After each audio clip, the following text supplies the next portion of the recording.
ନମସ୍କାର। ଆଜି ଆମେ ଏହି ଭିଡିଓରେ ବିପନ୍ନର ଉଦ୍ଧାର ପାଠର ପ୍ରଶ୍ନ ଉତ୍ତର ଆଲୋଚନା କରିବୁ।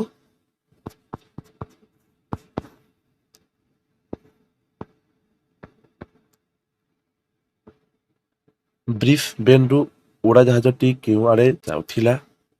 ସିଡନୀ ଅଭିମୁଖୀ। ଉଡ଼ାଜାହାଜରେ କେତେଜଣ ଯାତ୍ରୀ ଥିଲେ? 7 ଜଣ। ଓରିଲି କିଏ? ଓରିଲି ଜଣେ ପଶୁପାଳକ।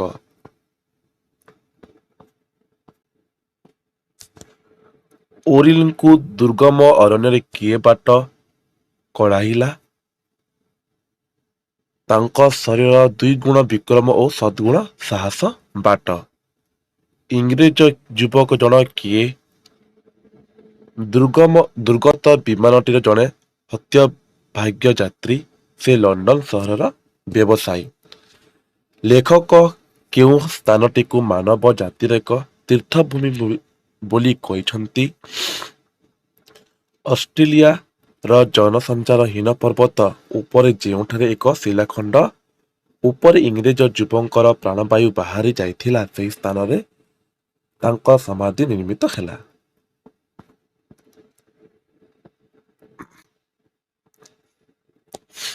ଓରିଲି ବିମାନ ଦୁର୍ଘଟଣା ବିଷୟ ଜାଣିବା ପାଇଁ ଆଗ୍ରହୀ ହେଲେ କାହିଁକି?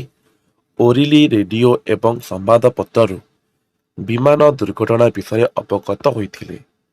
ତାଙ୍କର ଘର ନିକଟରେ ବିମାନ ପଥ ଯାଇଥିବାରୁ ସେ ଏକ ସମ୍ପର୍କ ଅଧିକରେ ଜାଣିବା ପାଇଁ ଆଗ୍ରହୀ ହେଲେ। ଓରିଲି କେଉଁ ନିଷ୍ପତ୍ତି ନେଲେ? ପର୍ବତ ଶ୍ରେଣୀର ଉଚ୍ଚତା, ମେଘ ଓ ବାୟୁ ସ୍ରୋତର ନିଶ୍ଚିତ ଗତି ଇତ୍ୟାଦି ବିଷୟ ବିଚାର କରି ସେ ନିଷ୍ପତ୍ତି ନେଲେ ଯେ ପ୍ରବଳ ତୋଫାନର ଆବର୍ତ୍ତରେ ପଡ଼ି ବିମାନଟି ହୁଏତ ଖସି ପଡ଼ିଥିବ ଏବଂ ପାହାଡ଼ ଦେହରେ ପିଟି ହୋଇ ଧ୍ୱଂସ ହୋଇଯାଇଥିବ। ଓରିଲି ଓ ଇଂରେଜ ଯୁବକଙ୍କୁ କାହିଁକି ମହନୀୟ ଚରିତ୍ର କୁହାଯାଇଛି? ଦୁର୍ଗତଙ୍କ ନିର୍ମିତ ଓରିଲିଙ୍କ ତ୍ୟାଗ ଅତୁଳନୀୟ ଏବଂ ସାଥୀମାନଙ୍କ ପାଇଁ ଇଂରେଜ ଯୁବକଙ୍କ ଆତ୍ମତ୍ୟାଗ ଅବର୍ଣ୍ଣନୀୟ। ତେଣୁ ଓରିଲି ଓ ଇଂରେଜ ଯୁବକଙ୍କୁ ମହାନ ଚରିତ୍ର କୁହାଯାଇଛି। ବୀର ଯୁବକ ମୃତ୍ୟୁ ତୁମକୁ ଅମର କରିଛି, ଏକଥା କିଏ କାହାକୁ କୁହାଯାଇଛି? ଏକଥା ଲେଖକ ଇଂରେଜ ଯୁବକଙ୍କ ଉଦ୍ଦେଶ୍ୟରେ କହିଛନ୍ତି, କାରଣ ଇଂରେଜ ଯୁବକ ଦୁର୍ଗତ ସାଥୀମାନଙ୍କୁ ସାହାଯ୍ୟ କରିବା ପାଇଁ ଯାଇ ଅସଫଳ ହୋଇଥିଲେ ମଧ୍ୟ ତାହା ତାଙ୍କର ମହନୀୟ କର୍ମ। ତେଣୁ ତାଙ୍କର ମୃତ୍ୟୁ ତାଙ୍କୁ ଅମର କରିପାରିଛି। ଓରିଲିଙ୍କ ଠାରୁ କେଉଁ ମହତ୍ ଗୁଣ ଆମେ ଶିକ୍ଷା କଲୁ? ବିପଦ ଓ ପ୍ରତିକୂଳ ପରିସ୍ଥିତିକୁ ଭୟ ନ କରି ଦୁର୍ଗତ ମଣିଷର ସେବା କରିବା ହିଁ ପ୍ରକୃତ ମାନବିକତା। ଓରେଲିଙ୍କ ଠାରୁ ଆମେ ଏହି ମହତ୍ ଗୁଣ ଶିକ୍ଷା କଲୁ। ସରଳ ଭାଷା।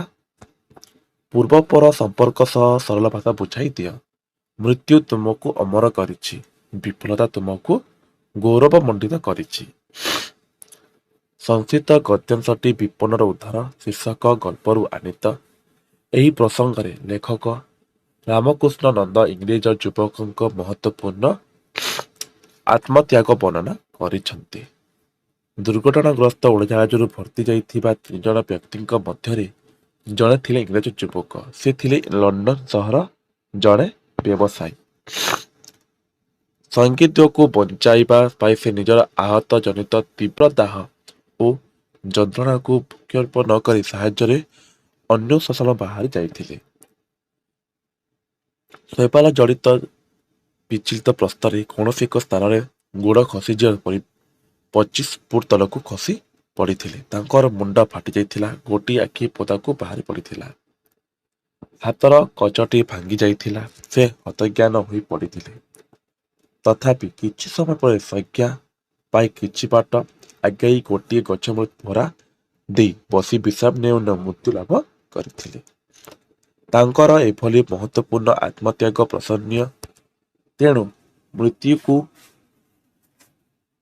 ତାଙ୍କୁ ଅମର କରିଛି, ବିଫଳତା ଗୌରବ ମଣ୍ଡିତ କରିଛି ବୋଲି କୁହାଯାଇଛି।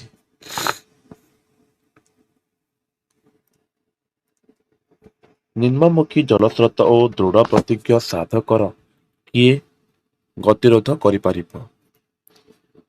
ଉକ୍ତ ଗଦ୍ୟାଂଶଟି ବିପନ୍ନର ଉଦ୍ଧାର ଶୀର୍ଷକ କଳ୍ପରୁ ଆନିତ।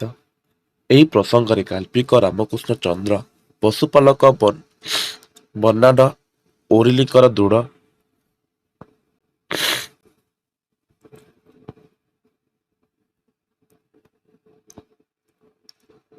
କର୍ତ୍ତବ୍ୟନିଷ୍ଠ ବିଷୟରେ ବର୍ଣ୍ଣନା କରିଛନ୍ତି।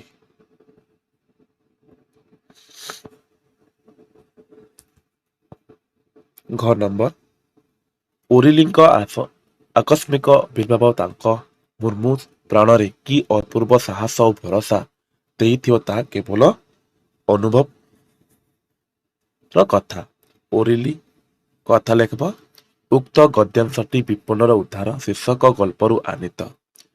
ଏହି ପ୍ରସଙ୍ଗରେ ଗାଳ୍ପିକ ରାମକୃଷ୍ଣ ନନ୍ଦ ଦୁର୍ଘଟଣାଗ୍ରସ୍ତ ବିମାନରୁ ଉଦ୍ଧାର ପାଇଯାଇଥିବା 2 ଜଣ ଦୁର୍ଗତ ଓରିଲିଙ୍କୁ ଦେଖି କିଭଳି ଆଶ୍ୱସ୍ତ ହୋଇଥିଲେ ତାହା ବର୍ଣ୍ଣନା କରିଛନ୍ତି।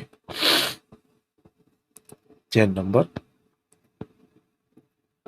ଆଚ୍ଛାଦିତ ବିପତ୍ତି ସମ୍ପତ୍ତି ଦୁର୍ଗମ ସୁଗମ ସାହସୀ ଭୀରୁ ନିକଟ ଦୂର ଅନିଶ୍ଚିତ ନିଶ୍ଚିତ ଧ୍ୱଂସ ସୃଷ୍ଟି ଶୂନ୍ୟତା ପୂର୍ଣ୍ଣତା।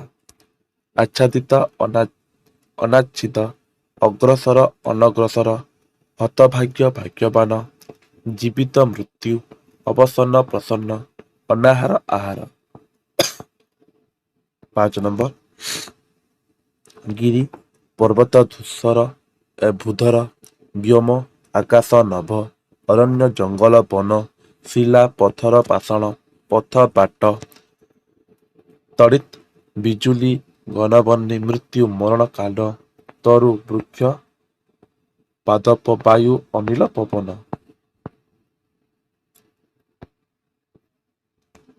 କୁଲେ କୁଲେ ଗାରେ ଗାରେ ବାଟେ ବାଟେ ମୁଖେ ମୁଖେ ଟିକେ ଟିକେ ଧୀରେ ଧୀରେ। ନିମ୍ନଲିଖିତ ଏକବଚନରୁ ବହୁବଚନ କର।